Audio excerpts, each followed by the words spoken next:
Hi everyone, this is Mr Neel Raithatha, also known as the Wax Whisperer. Thank you for joining me in my latest video. We have here a patient who attended with bilateral fully occluding earwax, and in this their writer, you can see I've just circled that for you.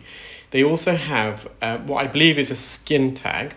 It could also potentially be a boil or what we call a furuncle, but I do think it's a skin tag. So a skin tag is a collection of collagen, which is a protein found in the body, and that's surrounded by blood vessels, and that is then coated with a layer of skin. So that's a skin tag. They're generally harmless. A furuncle or boil is slightly different. That's an infection of the hair follicle. Now, the outer third of the ear canal, the cartilaginous portion, in the middle layer of the skin, so the dermis, that's where we have hair follicles, and these hair follicles are only situated on the outer third, the cartilaginous portion. You shouldn't have any hair follicles, or you don't, in the osseous portion of the ear canal, the bony part, the inner 2/3. And when that hair follicle is infected, it can then develop into a furuncle or boil, and that can be quite painful. So in this case, I just think it's a skin tag. It's not causing the patient any problems, but I have referred them to the patient back to their GP just in case. And sometimes they can be removed. Skin tags, they're removed. You can either freeze them or kind of almost burn them. Sometimes they can be surgically removed, but again, I don't know whether it's for this particular patient, whether that's going to be a bit excessive for them, because they've had it for a while, and so the patient doesn't even know it's there. Now, this wax, as you can see, it's matted, and there's a lot of high level of dead skin content. So earwax is an amalgamation of dead skin cells, so exfoliated skin cells within the ear, loose hairs, and you can see the patient's got quite a few hairs in the ears. And they amalgamate with sebum, which is an oily, fatty secretion from the sebaceous glands, which are connected to the hair follicle. And we also find sebum on our scalp. So the hairs on our scalp, they're connected to, at the root, the hair follicle is to a sebaceous gland, and that secretes an oily, fatty secretion. And within the ear, we've also got ceruminous glands, and these glands are again located on the dermis. So not the outer layer of the skin, the epithelial layer, just below that, the dermis. And below that, you've got a layer of fatty, the subcutaneous layer, there's a layer of fatty insulating fat and connective tissue. And the ceruminous glands secrete an oily sweat. It's the same sweat we generally have under our armpits, and they're secreted by modified apocrine glands. And this oily sweat and oily fat secretion from the sebaceous glands, they are designed to help protect the ear. They are secreted, as I said, in the dermis layer of the skin. They then travel to the surface of the skin, and it just lines the skin and also the eardrum. And it's almost like a thin veneer. And this thin veneer of these oily secretions, fatty secretions, they help to retain moisture within the deeper layer of skin, so the skin doesn't dry out. They also help to repel water externally as well. So it's a water barrier from above, so it prevents water from penetrating and causing ear infection, but at the same time, it helps to retain any natural moisture you have in your ear. They're also slightly acidic, so the acidity helps to inhibit certain bacterial and fungal growth. And those oils and sweats, they eventually, if there's excessive amounts, they amalgamate with the exfoliated dead skin and loose hairs to form earwax. On average, earwax is made up of around 50 to 60% dead skin. I would say this patient is probably a bit of a higher content, probably 60, 70%. And you can see the eardrum has now revealed itself, and I'm just going to, again, just mop up around the edge. The patient is a hearing aid wearer, and I just don't want this residual wax that's there to cause feedback. So feedback is when you wear a hearing aid, the sound that's amplified into the ear, it reflects back out because it hits the wax and it bounces back out. And that amplified sound then re-enters the hearing aid microphone again. So the hearing aid is for a second time, amplifying that same sound. And again, that re-amplified sound is reflected back out the ear because of the wax, re-enters the hearing aid once more. And you can see we've got this vicious cycle, we call that a feedback loop, and it just causes the hearing aid to squeal and whistle. So I just want to remove all this wax to reduce the risk of that from occurring. And also when you've got wax like this, it can block the sound bore. So when you put a hearing aid in your ear, the sound is obviously amplified via a sound bore into the ear, and the wax can block that sound bore and of course reduce the amplification level. So I'm just working laterally near the entrance on the back part of the ear canal wall there. This is more to the front part of the ear canal. And there's that skin tag again, or what I believe is a skin tag. There's a few hairs in there. The patient does trim their ear hairs. They do actually put some cotton wool just at the entrance, and I think this is actually better than the last time I saw them, or when I removed their ears a couple of years ago. So it is an improvement, but you can see there's some still hairs still getting through, but it's a lot better than previously. So I'm just trying to peel that crusted skin away. So yeah, these oils are really important, the sebum oil, and also the oily sweat, because they just prevent the ear from drying out. If you then use a cotton bud, for example, and start scraping the inside of your ear and remove that protective veneer of oils, two things happen. You're more at risk of developing an ear infection because bacteria and fungi can then colonize that skin. The acidity is not there. And as mentioned, that oily barrier helps to retain moisture within the skin, layers of skin. And without that, the skin, the water evaporates. It travels to the surface of the skin on the outer membrane, the epithelial layer, and it soon evaporates. And then we get dry, itchy skin.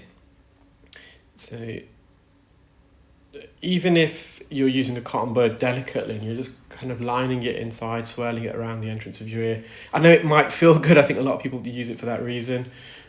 Obviously nerves in the ear, and they're stimulated by the cotton wool pressure, and it might be a nice feeling. But I would just recommend not to do that, because you're removing that thin veneer of oil, and it's invisible to the naked eye, so you don't really always see that.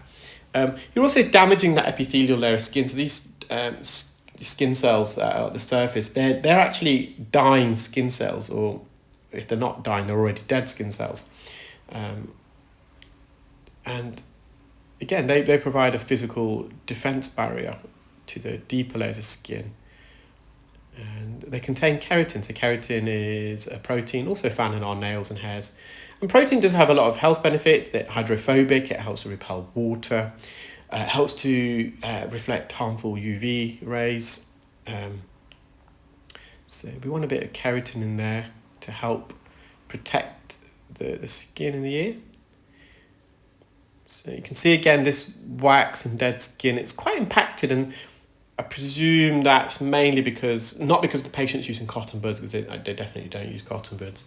It's the hearing aid. The hearing aid can inadvertently act like a cotton swab or cotton bud, because it's going in your ear. This patient's got what we call a custom hearing aid. And a custom hearing aid is when an ear impression is taken of the ear. It's like a cast. It's like when you have your dental implants or dentures. And that cast is then sculptured into the shell of a hearing aid, and then the hearing aid manufacturer fills the shell, the internal shell, with all the electrical components. So it fits like a jigsaw piece in your ear. And the meatal tip, the bit that enters your ear, it can vary in length, but it can be up to a centimetre, even longer. You can get really deep fitting meatal tip hearing aids. And of course, that's going to push wax potentially further in. So it's always a risk, unfortunately. So I'm just using the forceps here. I'm just trying to leverage the bottom jaw, you can see here, to the back part of the ear canal, and just trying to lift it away. And at the same time, just pluck a few hairs out, because this one's probably a bit more hairier than the right side. We can see the eardrum in the distance, so the patient can hear significantly better already, but as mentioned, I just want to remove as much wax, skin, and hairs out of the ear to help with the performance of this patient's hearing aid. And just to the roof of the ear canal, just getting a suction grip. You can see how we're just wriggling that out of the ear.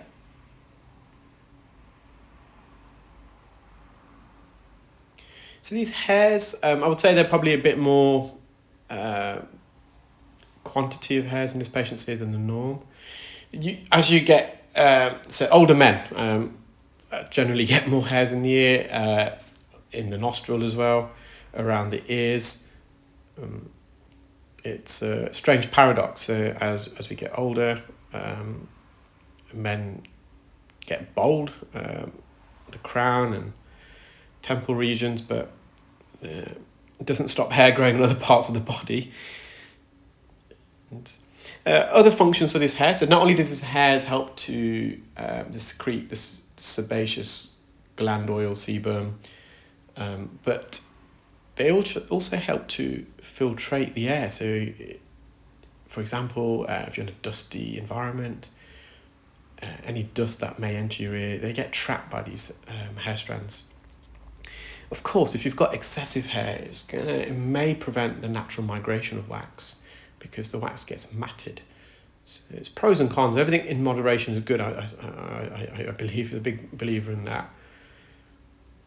So this piece of wax is quite large, deep in the ear. It's on the anterior canal wall, so the front section of the ear canal. It's quite dark, you can see. So it's oxidized. I just think I'm going to use forceps. Let's see. Well, I will in a minute. I'm pretty sure. So I'm just going to lift this up. So I'm trying to create enough space beneath this crusted piece of dry wax so I can get the bottom jaw in. And when you've got hair, it can reduce the suction power. You get less of a suction grip, which is probably what I'm struggling with there. I'm not feeling I'm getting the grip. It's got quite a bendy ear canal, so just using the endoscope to stretch that open. Let's see if I go in with the forceps. There we are. The bottom jaw just underneath. I want to avoid touching the canal wall. You can see I'm just trying to leverage this up so I'm away from the canal wall. I've got the faintest of grips, but just enough to bring that away. Although it's not out of the ear, it's at the entrance now. So I'm just going to wriggle that out.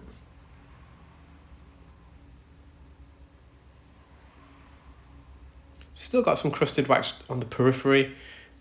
That's on the inferior canal wall, quite deep, it's adjacent to the eardrum, so let's get that out.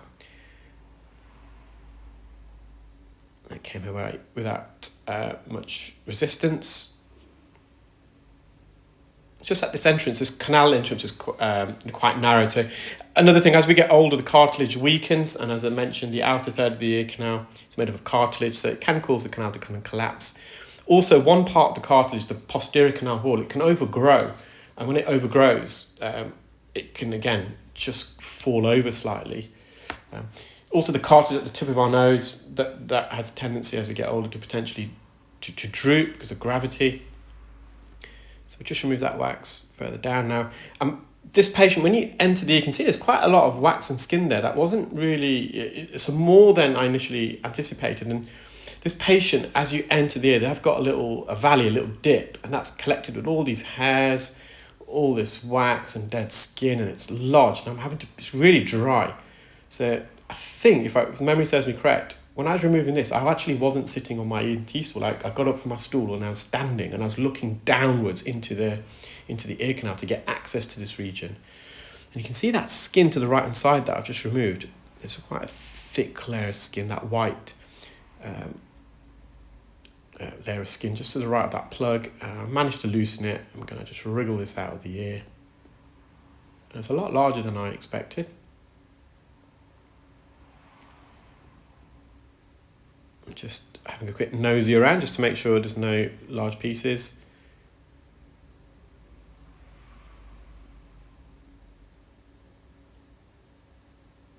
I think I'm just going to go with a sucker just to see if any of these loose flakes of dry skin and wax comes away.